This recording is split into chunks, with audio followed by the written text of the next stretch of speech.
So we're back underneath the yurt. Maybe I should explain what we're doing under here.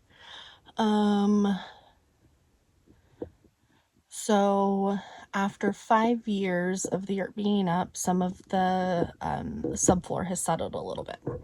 So my goal is to install additional 2x6 bracing with joist hangers like that, joist hangers. But in order to push the 2x6 up, I am using the bottle jack to push the subfloor that is sunk so that it's all flush, so that when you go inside there's not like little gaps between each piece. And in order to do that with one person, I have to kind of like jerry rig it on like a level piece of wood, and then either this 2x6 jig where I've like screwed some other brackets on it to hold the piece in place, because what's happening is if too much pressure is put on it, it just twists and then I can't attach the bracket. So I did, I think 3 last time. I have 7 total. I did the easier ones because I was gonna fucking crash out. So, and why I say they're easier ones is because I'm sitting on a poof right now underneath the yurt, but over there where all that storage stuff is, I might have to do it all laying down. So that's gonna be fun. When Fern showed up, this is where she lived underneath the yurt. So there's like mice now because she's not out here. And it's just gross. And we don't have a shed, so this is just where we store everything. So there's, you know, sheetrock under here, there's 2x4s, there's, you know, pressure treated stuff left over from projects that I didn't want to be out in the weather. So let's get started on these 3 other boards, and hopefully I'm done with this today. I can seal the floor up and then we can start putting flooring in. So I'm doing all of this so we can get flooring before we make the yurt cute for autumn, and because that's my favorite time of year and I really want it to be cute. I don't want to do this.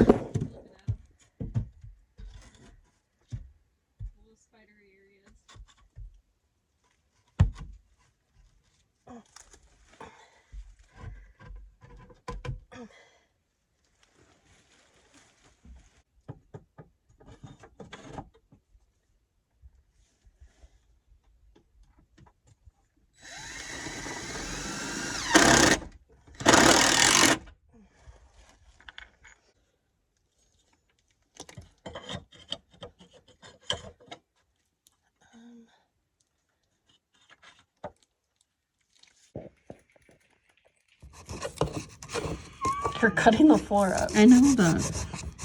I'm trying not to. Don't forget to put that once.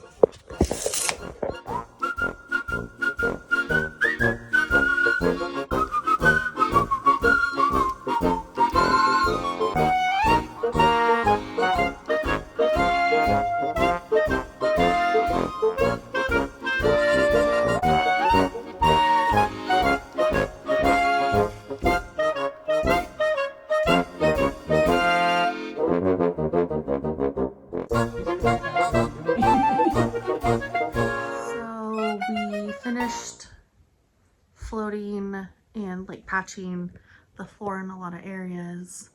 Now we have to wait 6 hours for it to dry, but I got excited and laid out some of the flooring. So yeah,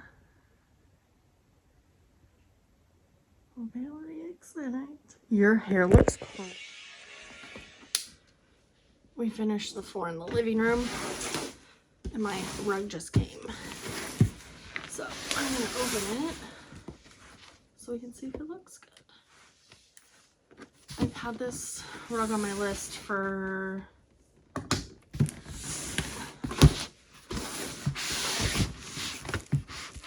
probably a little bit over a year. So hopefully I And I got it on sale.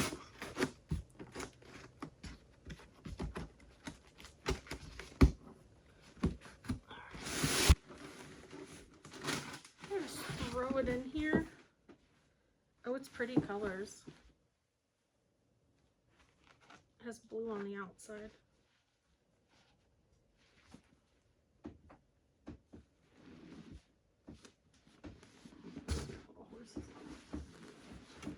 Cute. We finally finished the floors. Super excited. I didn't record a ton of the process because it was a little boring. I'm really happy with how it looks. There's just a couple of places we have to finish. I did have my rug on my wish list for months and it happened to go on sale. So very excited about that. It's super cute. And it kind of ties the whole space together.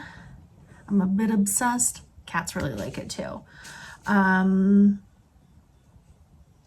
So yeah, the only space I have to finish is going to be the actual room, but I'm not going to do that until I move all of the furniture out because I want to completely redo that space.